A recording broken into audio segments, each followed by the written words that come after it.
జై శ్రీరామ్. శ్రీమాత్రే నమః. శ్రీ గురుభ్యో నమః. 2025 సంవత్సరం జూలై నెల 13వ తారీఖు నుంచి 2025 సంవత్సరం జూలై నెల 19వ తారీఖు వరకు కూడా ఈ వారం యొక్క వార ఫలితాలు ద్వాదశ రాశుల వాళ్ళకి ఏ విధంగా ఉండబోతున్నాయి, ఈ విషయాలు మనం చూద్దాము. అయితే ఈ విషయాలు తెలుసుకోవడానికి ముందుగా గోచార గ్రహ గమనాలు ఒక్కసారి పరిశీలిద్దాం. వృషభ రాశిలో వృషభ రాశ్యాధిపతి అయిన శుక్ర భగవానుడి సంచారము, తృతీయ రాశి కాలపురుషుడు కుండలిలో నుంచి తృతీయ రాశి అయిన మిథున రాశిలో రవిగురుల సంచారము ఈ నెల అంటే సూర్యనారాయణమూర్తి 16వ తారీఖు వరకు కూడా మిథున రాశిలో ఉంటాడు. 17వ తారీఖు నుంచి మిథున రాశి నుంచి ఆయన కర్కాటక రాశిలోకి ఎంటర్ అవుతాడు.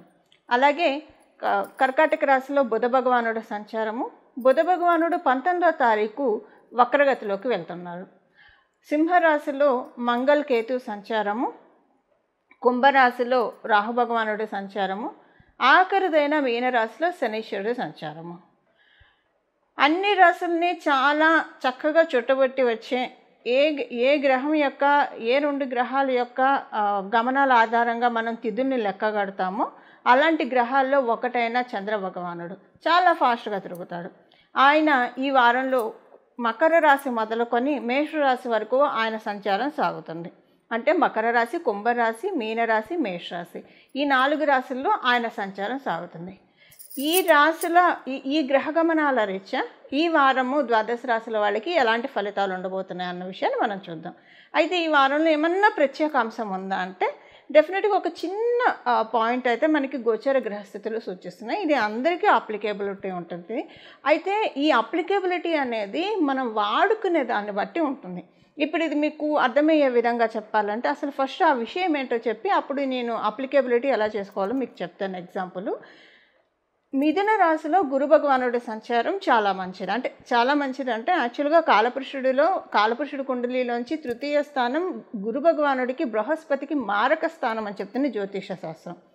అయితే అదే జ్యోతిష శాస్త్రం తృతీయ స్థానంలో గురు భగవానుడి సంచారము సౌభాగ్య యోగాన్ని కూడా కలగజేస్తుంది. సౌభాగ్య యోగం ఎలా కలగజేస్తుందంటే నేను జనరల్గా కాలపురుషుడు కుండలిలోంచి మనం పరిశీలిస్తే కనుక ఎప్పుడైనా గురు భగవానుడు మనకి కాలపురుషుడు కుండలిలోంచి కావచ్చు, మన జన్మరాశి జన్మలగ్న వశాత్తు కావచ్చు, తృతీయ స్థానంలో ఉంటే సహజంగా గురుబలం తక్కువ ఉన్నట్లు. కానీ ఇక్కడ ఆయన తత్వమే ఒక చెరుకు గడ. గురు భగవానుడు అంటేనే ఒక చెరుకు గడ. మనం ఎంత పీల్చి పిప్పి చేసినా స్వీటే ఇస్తాడు కానీ బెటర్ ఇవ్వడు. అయితే ఆయన ఒకవేళ శుభత్వాన్ని ఇవ్వలేకపోతే అశుభత్వాన్ని అయితే ఆయన ఇవ్వడు, కొంతవరకు కట్టడి చేస్తాడు. ఇంకా మరీ బాగోకపోతే మనం చెప్పలేం, కొన్ని కండిషన్స్ ఉంటాయి దేనికైనా. ఆయన గురు భగవానుడు తృతీయ స్థానంలో ఉంటే సహజంగా ఆయనకి 3 దృష్టిలు ఉంటాయి.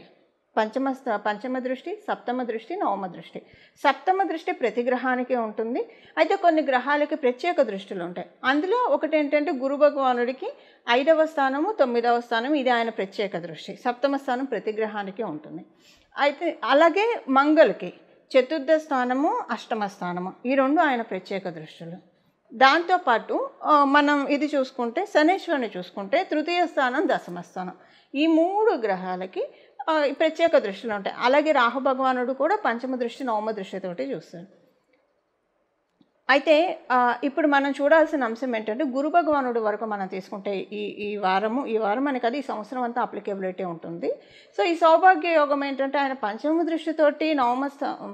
దృష్టితోటి సప్తమ స్థానాన్ని చూడడం, అలాగే సప్తమ దృష్టితోటి నవమ స్థానాన్ని చూడడం, నవమ దృష్టితోటి లాభస్థానాన్ని చూస్తున్నాడు. ఇది కాలపురుషుడు కుండలిలో నుంచి బచక్రంలోంచి జరుగుతుంది. అయితే ఇది మళ్ళీ వేరే రాశుల వాళ్ళకి, లగ్నాల వాళ్ళకి వేరేగా ఇది అప్లికేబిలిటీ ఉంటుంది. అయితే ఈ వారం ఏంటంటే రవితోటి కూడా కూడి ఒక 2-3 రోజులు ప్రయాణం చేయడం అనేది కొంత విశేషాంశం అని చెప్పచ్చు. ఈ వారంలో ఇంకొక విశేషాంశం, అత్యుత్తమైన విశేషాంశం ఏంటంటే ఈ వారంలోనే మనకి దక్షిణాయన పుణ్యకాలం కూడా ప్రారంభం అవుతుంది. ఈ నెల ఎప్పుడైతే కర్కాటక రాశిలోకి సూర్యనారాయణమూర్తి సంచారం జరుగుతుందో అక్కడి నుంచి ఉత్తరాయణ పుణ్యకాలం ముగిసిపోతుంది. దక్షిణాయన పుణ్యకాలం మనకి స్టార్ట్ అవుతుంది. ఈ దక్షిణాయన పుణ్యకాలం ఉపాసనా బలం పెంచుకోవడానికి చాలా ఉత్తమమైన సమయము. సూర్యనారాయణమూర్తి భూమి నుంచి అంతకంతకి దూరంగా జరిగిపోయే సమయము. అందుకే ఉష్ణోగ్రతలు పడిపోయి చలి పెరుగుతూ ఉంటుంది. ఇది అలాంటి శుభ సమయము. అంటే దక్షిణాయన పుణ్యకాలం ఉపాసనకి చాలా అంటే చాలా మంచి సమయం. 2 అసలు సర్వకాల సర్వావస్థలు ఉపాసనకి మంచి సమయాలే. ఈ దక్షిణాయన ఇంకొంచెం ఎక్కువగా చెప్తారు, ఎందుకంటే ఉపాసన ఎక్కువగా చేయాలి ఈ సమయంలో. ఇవి ఈ వారంలో ఉన్న గోచార గ్రహస్థితులు. ఇప్పుడు మనం ద్వాదశ రాశుల వాళ్ళకి ఎలాంటి ఫలితాలని గోచార గ్రహస్థితులు అందజేయబోతున్నాయి అన్న విషయాన్ని ఇప్పుడు మనం విడివిడిగా ప్రతి రాశికి పరిశీలిద్దాం. మీనరాశిలో పుట్టిన వాళ్ళకి ఈ వారం మీకు తృతీయ స్థానంలో శుక్రాచార్యుల వారి సంచారం, తృతీయాధిపతి తృతీయ స్థానంలో సంచారము చాలా మంచిది. మీకేంటంటే ఏదన్నా మీకు అంటే మాట వల్ల కావచ్చు, కమ్యూనికేషన్స్ విషయాల్లో కావచ్చు, ఏదన్నా మీకు ఇబ్బందులు ఉంటే అవన్నీ కూడా రిజాల్వ్ అవుతాయి. అలాగే డబ్బు విషయంలో ఏదైనా ఒకళ్ళు మాట చెప్తే ఈ పని అయిపోతుంది, డబ్బులు రిలీజ్ అవుతాయి, మాట సాయం చేస్తే బాగుంటుంది. లేదా మాట సాయం కాకపోయినా ఏమన్నా డబ్బులు మీకు రావాల్సి ఉంటాయి, మీరు ఊరికే తిరుగుతూ ఉన్నారు రావట్లేదు, అవన్నీ మీకు రిలీజ్ అవుతాయి. అంటే కమ్యూనికేషన్స్ వైజ్లో ఒకవేళ మీరు ఇబ్బంది పడుతూ ఉంటే ఇప్పుడు ఈ కమ్యూనికేటివ్ విషయాల్లో ఉన్న ఇబ్బంది అంతా తొలగిపోతుంది, మీకు తొలగిపోయి మానసిక ప్రశాంతత ఊరట లభిస్తుంది. సెకండ్ థింగ్ ఏంటంటే ఒకవేళ మీకు కమ్యూనికేషన్లో మాకు ఎలాంటి ఇబ్బంది లేదు, మాకు హాయిగా ఉంది, నోరు మంచిదైతే ఊరు మంచిది అవుతుంది, అందరూ శ్రేయోభిలాషులే, పోనీ కనీసం శ్రేయోభిలాషులు కాకపోయినా కూడా ప్రమాదకారులు అయితే కాదు అనుకున్న కోవలో మీరు ఉంటే, మీకు ఏమైనా ఫైనాన్షియల్గా మీరు ఏమన్నా ప్రయత్నిస్తూ అవి అవ్వకపోయి ఉంటే, అవి ఇప్పుడు అంటే ఫైనాన్షియల్గా ఇబ్బందిగా ఉంది, ఇది వస్తే బాగుండు అలా అనుకునేవి ఉంటాయి కదా లైఫ్లో సహజంగా, అలాంటివన్నీ ముందుకు వెళ్తాయి. మేము మానసికంగా బాగున్నాం, ఫైనాన్షియల్గా అయితే సూపర్ స్ట్రాంగ్, అసలు మాకు వచ్చిన ఇబ్బందే లేదు అన్న జాతకులు కనుక మీరైతే ఈ వారం అమ్మవారి ఆశీస్సులు మీకు చాలా చక్కగా ఉన్నాయి. అమ్మవారి ఆశీస్సుల్ని మీరు లిటరల్గా ఎక్స్పీరియన్స్ అవుతారు, కొన్ని వాస్తవాల్ని తెలుసుకుంటారు మీరు. అంటే మానసికంగా హ్యాపీగా ఉండి ఫైనాన్షియల్గా కూడా హ్యాపీగా ఉన్న వాళ్ళు అయితే కనుక మీరు ఈ వారము కొన్ని వాస్తవాలని మీ కళ్ళకి కట్టినట్టు చూపిస్తుంది అమ్మవారు. వాస్తవాలని కళ్ళకి కట్టినట్టు చూపించడం అంటే మీరు అంటే ఏ విషయంలో అయితే మీకు తెలియక మీరు చేసే పనుల వల్ల మీరు ఇబ్బంది పడుతూ ఉంటారో అలాంటివి చెయ్యకుండా, మీరు ఇబ్బందులు పడకుండా అమ్మవారు మిమ్మల్ని దీవిస్తుంది, అదొకటి. సెకండ్ థింగ్, అసలు మీకు ఏది రైట్ పాతో అమ్మవారు మీకు చూపిస్తూ ఉంది. అంటే ఇది మరి అందరికీ అప్లికేబిలిటీ లేదా అంటే 20% అందరికి అప్లికేబిలిటీ ఉంది, డెఫినెట్గా అందరికీ వాస్తవాలు తెలుస్తాయి. అంటే మనం ఏ పని ఎలా చేస్తే మనకు బాగా వెళ్తుంది. ఇప్పుడు మనం ఒక పని అనుకుంటాము, ఆ పనిని మనము కాన్సన్ట్రేటెడ్గా డెడికేటెడ్గా చేయాలి అంటే ఎలా మనం ప్రొసీడ్ అయితే బాగా వెళ్తుందో అన్నది వాస్తవికత లోపించవచ్చు. మన అంటే ఒక్కొక్కసారి మన అసోసియేషన్ కూడా రాంగ్ పర్సన్స్తో ఉండొచ్చు, లేదా మన థింకింగ్ ప్రాసెస్ థాట్ ప్రాసెస్ రాంగ్లో ఉండొచ్చు. సో అవన్నీ దేనివల్ల అయితే మనకి పనులు అవ్వట్లేదు, లేదా మన మనశ్శాంతి భగ్నం అవుతుంది, లేదా ఏమైనా పనులు ముందుకు సాగట్లేదు, అవన్నీ చక్కగా ఇప్పుడు ఈ వారం తేటతెల్లని చేస్తున్నాం అమ్మవారు. ఒక రకంగా చెప్పాలంటే అమ్మవారి ఆశీస్సులు చాలా చక్కగా ఉన్నాయి ఈ వారం మీ అందరికీ కూడా. మీకు ఈ వారం మధ్యలో నుంచి ఈ వారము దక్షిణాయనం స్టార్ట్ అవుతుంది. అలాగే సూర్యనారాయణ మూర్తి కర్కాటక రాశిలోకి వెళ్ళడం వల్లే కదా దక్షిణాయనం స్టార్ట్ అయ్యేది. ఆలోచనలు మాటలు అంటే అంతర్గత యుద్ధం కొంచెం ఉంటుంది ఈ వారం మీనరాశి మీనలగ్నంలో పుట్టిన వాళ్ళకి. ఇది గృహిణులకి వర్తించదు అంతర్గత యుద్ధం, అలాగే సీనియర్ సిటిజన్స్కి వర్తించదు. సో విద్యార్థినులకైతే ఇవేవి అప్లికేబిలిటీ ఉండదు, ఎందుకంటే వాళ్ళకి చదువు వరకే అంతే, మిగతా అవేవి అప్లికేబిలిటీ ఉండదు కాబట్టి. సో మిగతా వాళ్ళ విషయంలో అంతర్గత యుద్ధం కొంచెం ఉంటుంది ఈ వారం. ఈ అంతర్గత యుద్ధములో ఫస్ట్ ఏంటంటే మిమ్మల్ని మీరు తర్కించుకుంటూ ఉంటారు, చాలా ఎక్కువ తర్కం ఎక్కువగా ఉంటుంది. ఇది మీ గురించి మీరే ఎక్కువగా ఆలోచించడము. సో ఇది ఎక్కువగా ఉంటుంది, తర్కం ఎక్కువగా ఉంటుంది. రాత్రిపూట పడుకున్నా కూడా అంటే ఇప్పుడు మనము వినాయక చవితి ఇలాంటి పర్వదినాలు వచ్చినప్పుడు, నవరాత్రులు ఇలా వచ్చినప్పుడు, గణేష నవరాత్రులు మన ఇంటి ముందు మైకులు ఫిట్ చేస్తారు కరెంటు స్తంభాలకి, ఇక హోరెత్తిస్తూ ఉంటారు వాళ్ళు తీసుకెళ్ళేప్పుడు కూడా. సో అంటే అవేవో చక్కగా మంగళంపల్లి బాలమురళీ కృష్ణ గారు కావచ్చు, లేదా ఎంఎస్ సుబ్బలక్ష్మి అమ్మవారి కావచ్చు, వీళ్ళు పెడితే చక్కగా హాయిగా అనిపిస్తుంది. మనం ఒక ఆధ్యాత్మిక లోకంలో ఓలలాడుతూ ఉంటాం. అంటే అవేవో మంచి మంచి భక్తి పాటలు పెడతారు అనుకోండి, కాకపోతే సినిమా పాటలు పెట్టి విసిగిస్తూ ఉంటారు. సాధన చేసే వాళ్ళకి ఇంకా ఇరిటేషన్ ఎక్కువ అయిపోతూ ఉంటుంది. అదే అంటే ఒక మైక్ పెడితే ఎంత ఇరిటేషన్ ఉంటుందో, అలా మీరు పడుకున్నప్పుడు మీ బ్రెయిన్లో ఒక మైక్ అనమాట, ఏదో ఒకటి చెప్తూనే ఉంటుంది లౌడ్గా. నిద్రపోతూ ఉన్నా మీకు తెలుస్తూ ఉంటుంది, మధ్యలో కలత నిద్రగా ఉంటుంది. ఈ వారము మెలకు వచ్చినప్పుడల్లా ఏదో లోపల మాట్లాడుతున్నట్టు, అబ్బా ఇరిటేషన్ వచ్చేస్తుంది. సో లోపల మైక్ ఉన్నట్లు, అదే అంతర్గత యుద్ధం అని అందుకే చెప్తున్నాను. అంతర్గత యుద్ధం ఉంటుంది. దానికి ఇదమిత్తంగా కారణం అనేది కూడా గోచార గ్రహస్థితులు తేటతెల్లం చేయట్లేదు, మీ జన్మ గ్రహస్థితులను అనుసరించి ఉంటుంది. బట్ అన్ని అంతర్గత యుద్ధాలు, కాన్ఫ్లిక్ట్స్ ఏవో పరిస్థితులు బాగాలేక అలా కూడా రావాలని లేదు. ఒక్కోసారి కారణం లేకుండా కూడా, ఏ కారణం ఉండకపోవచ్చు, తెలియకుండానే డౌన్ అయిపోతూ ఉంటారు. ఒక్కోసారి ఏ కారణం లేకపోయినా చాలా ఉత్సాహంగా ఉంటాం. ఒక్కోసారి ఏ కారణం లేకుండా డౌన్ కూడా అవుతూ ఉంటారు మధ్య మధ్యలో. అదే అంటారు దిష్టి తగిలింది ఇలాంటివి అంటూ ఉంటారు కదా మన పెద్దలు, సడన్గా డౌన్ అవుతారు ఒక్కొక్కసారి. సో ఈ వారము కారణము ఉన్నా లేకపోయినా కొంచెం అంతర్గత యుద్ధం ఎక్కువగా ఉంటుంది ఈ వారము. కానీ అది మంచికే లీడ్ అవుతుంది. ఎందుకంటే షష్టాధిపతి అవుతున్న సూర్యనారాయణమూర్తి మీకు పంచమ స్థానంలో సంచారం చేస్తూ కాన్ఫ్లిక్ట్స్ని ఇస్తున్నారు, ఇంటర్నల్ కాన్ఫ్లిక్ట్. సో ఇది మీకు నిద్ర టైంలో బాగా డిస్టర్బెన్స్ వస్తుంది. అదే చెప్తున్నా కదా, మైక్ మన బ్రెయిన్లో మైక్ పెట్టినట్టు మన మాటలే మనకి వినిపిస్తాం. అబ్బా విసుగు వస్తుంది. నన్ను పడుకొని వెళ్ళవే అన్నా కూడా అవి వెళ్ళవు, అలాగా మాట్లాడుతూనే ఉంటాయి. మనమే మాట్లాడుకుంటాం, మన లోపల ఎవరు మాట్లాడరు. సో ఇది మనకి ఇరిటేషన్ వచ్చే విధంగా కొంత ఇది ఉంటుంది. దీన్ని మీరు కట్ డౌన్ చేసుకోవడానికి సూర్య ఉపాసన చేయండి, సూర్యాష్టకం చదువుకోండి. ఇది స్పెషల్గా మీరు చేయాల్సింది. లేదా ఆదిత్య హృదయం సూర్యాష్టకం, మీకు సూర్యుడికి సంబంధించిన ఏమన్నా స్పెషల్ ఉపాసన మీరు చేస్తూ ఉంటే అవైనా చేయొచ్చు. లేదా నమస్కార ప్రియుడు భాస్కరుడు, ప్రతిరోజు నమస్కారం చేయడానికి ప్రయత్నించండి, ఆయన యొక్క అనుగ్రహాన్ని పొందండి.